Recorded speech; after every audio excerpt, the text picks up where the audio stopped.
ሰላም ጤና ይስጥልኝ የተከበራችሁ ተመልካቾቻችን የጌታ ኢየሱስ ክርስቶስ ጸጋና ሰላም ይብዛላችሁ። ከክራይስት አርሚ ቴሌቪዥን ዜናዎችን ወደ እናንተ የምናደርስበት ሰዓት ላይ እንገኛለን። ከተመረጡ ዜናዎች ጋር እኔም ተሱታብቴ እንዲሁም ኢየሩሳሌም በራዳ ከመላው የስቱዲዮ ባለሙያዎች ጋር በመሆን ወደ እናንተ እናደርሳለን። አብራችሁን ቆዩ።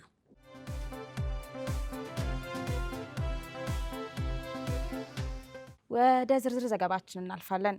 በደቡብ አፍሪካ ለሚገኙ ኢትዮጵያውያንና ሌሎች አፍሪካውያን ፍትህና ጥበቃ ሊደረግላቸው ይገባል ስትል የክራይስት አርሚ ዓለም አቀፍ ቤተክርስቲያን ድምጿን አሰማች።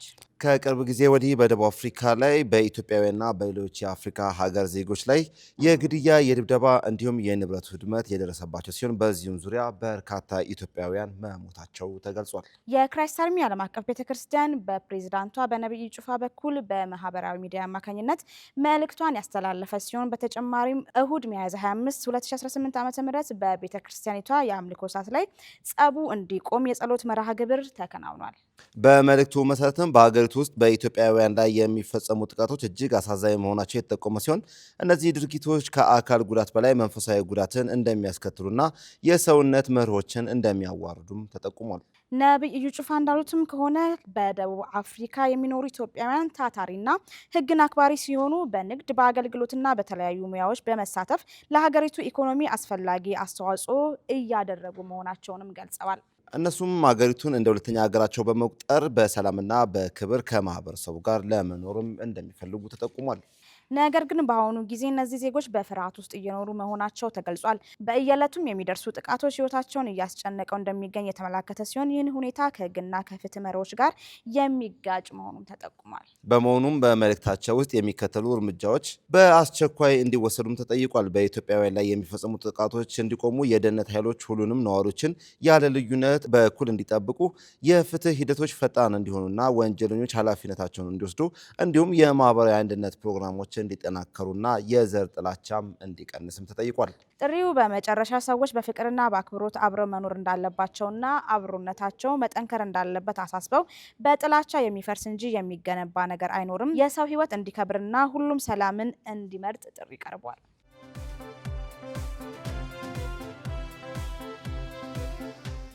ለእግዚአብሔር መስጠት መንፈሳዊ ነፃነት ነው ሲሉ ነቢይ እዩ ጩፋ ተናገሩ። ነቢዩ ይህንን የተናገሩት ዕለተ እሁድ ሚያዝያ 25 በክራይስት አርሚ ዓለም አቀፍ ቤተክርስቲያን በነበራቸው የአገልግሎት ጊዜያቸው ነው። ፍሬህይወት አሻ እንደሚከተለው ታቀርበዋለች። የክራይስት አርሚ ዓለም አቀፍ ቤተክርስቲያን የሚያዝያ 25 2018 ዓመተ ምህረት የዕለተ እሁድ ፕሮግራሟን መንፈሳዊ ይዘቱን በጠበቀ መልኩና የእግዚአብሔር እጅ በኃይል በተገለጠበት አከናውን አልፋለች። በዕለቱም የቤተክርስቲያኒቱ ባለራዕይና ፕሬዝዳንት የሆኑት ነቢይ እዩ ጩፋ ያገለገሉ ሲሆን ከመጽሐፍ ቅዱስ ክፍል የማርቆስ ወንጌልን ምዕራፍ 14 ቁጥር 3ን በመጥቀስ በእግዚአብሔር ፊት ልብ ከገንዘብ ይበልጣል፣ ፍቅር ይፈሳል እንጂ አይቆጠርም በሚል በሁለት ርዕስ አገልግለዋል። የናርዶሱን ሽቶ ሰብራ ያፈሰሰችው ሴት ኢየሱስ ክርስቶስ የተመለከተው የሽቱን አይነትና መጠን ሳይሆን ከልቧ የመነጨውን እውነተኛ ፍቅሯን እንደነበር ነቢይ እዩ ጩፋ በስብከት ጊዜያቸው ገልጸዋል። እውነተኛ ፍቅር ከእውነተኛ ልብ የሚመነጭ ስጦታ ሲሆን በተግባር የሚታይ ነው። እውነተኛ ፍቅር ቀንሶ ደብቆ ሳይሆን ያለውን ሳይሰስትና ሳይቆጥር አፍስሶ ከዛም ባለፈ ራሱን ይሰጣል። እውነተኛ ፍቅር ውስጥ ምን አገኛለሁ የሚል ጥቅምን የሚያስብ ሳይሆን ስለ መስጠት የሚጨነቅ ነው። በእግዚአብሔር ቤት ውስጥ የምናደርገውን ነገር ለእኛ መታሰቢያ የሚሆን ነው። ሴቷም ይህን ከልብ የመነጨ ስጦታ በማቅረቧ መታሰቢያ እንደሆነላት ኢየሱስ በደቀ መዛሙርቱ ፊት መስክሮላታል። ይህች ሴት ስጦታዋን በኢየሱስ እግር ስር ለማኖር ስትል ሕግ፣ ባህል፣ ሰዎችንና ሌሎች የሚይዙ እንዲሁም የሚከለክሉ ነገራቶችን ሰብራ በማለፍ ነበር የመጣችው።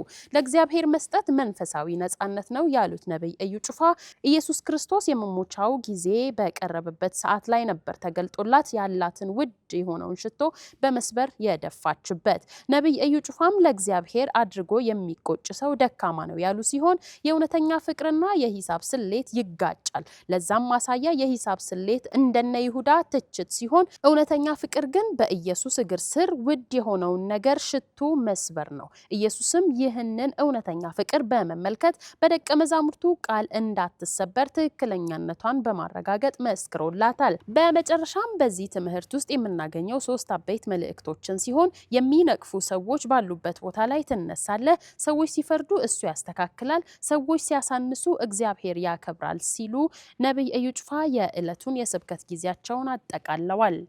በተያያዘ ዜና ሚያዝያ 25 በክራይስት አርሚ ዓለም አቀፍ ቤተክርስቲያን አዲስ አበባ አጥቢያ 80 ሰዎች ጌታ ኢየሱስን እንደ ግል አዳኛቸው አድርገው መቀበላቸውና ከአጋንንት እስራት መፈታታቸው ተገለጸ።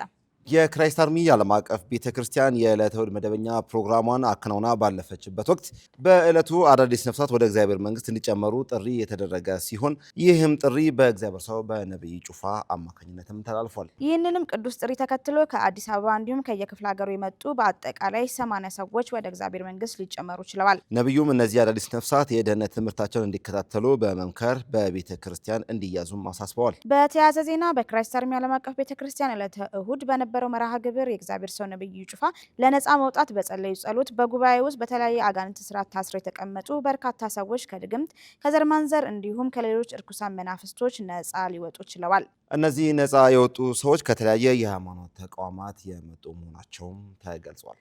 ባለራዕይ የሆነ ወጣት በሀገሪቱ ላይ ለማስነሳት ያለመ ስልጠና የክራይስት አርሚ ዓለም አቀፍ ቤተክርስቲያን ማዘጋጀቷን አስታወቀች። የክራይስት አርሚ ዓለም አቀፍ ቤተክርስቲያን በቀጣይ 5 ዓመታት ውስጥ ነብዩ ጩፋ ከእግዚአብሔር በተቀበሉት ራዕይ አማካኝነት የወጣቶች አገልግሎት ለማሳደግና ወጣቱን በወንጌል እውቀት ለማስታጠቅ ያለመ ስልጠና ለማሰልጠን መዘጋጀታቸውን አስታውቀዋል። ይህ መንፈሳዊ ስልጠና በቀጣይ 5 ዓመታት ውስጥ በተለያዩ የሀገሪቱ ክፍሎች ላይ በትጋት እንደሚሰራበት አስታውቀው በአጭር ጊዜያት ውስጥም አዲስ አበባ በሚገኘው አጥቢያ ላይ ጅማሮን እንደሚያደርግ እሁድ በክራይስት አርሚ ዓለም አቀፍ ቤተክርስቲያን ላይ በነበራቸው አገልግሎት ወቅት ተናግረዋል። ስልጠናው በአጭር ጊዜያት ላይ የሚከናወን ሲሆን ከስልጠናው መጠናቀቅ በኋላ ወጣቱ በሀገሪቱ ላይ በመንፈሳዊም ሆነ በአካዳሚካሊ እውቀት ላይ ተጽዕኖ የሚፈጥር ሀገርና ቤተክርስቲያን በሁለንተናዊ ዘርፍ የሚጠቅሙ ትውልድ ለመገንባትና ለማስነሳት ያለመ ነው ተብሏል። ቤተ ክርስቲያኒቷ ከተከለችበት ጊዜ አንስቶ የወጣትን አገልግሎት ልዩ ትኩረት የምትሰጠው አንዱ ዘርፍ ሲሆን በቀጣይም ይህንን አገልግሎት በተሻለ እንደምታስቀጥል ነብይ ጩፋ ገልጸዋል። ሚያዝያ 30 እና ግንቦት 1 በክራይስት አርሚ ዓለም አቀፍ ቤተክርስቲያን በሻሸመኔ አጥቢያ ታላቅ መንፈሳዊ ኮንፈረንስ መዘጋጀቱ ተገለጸ።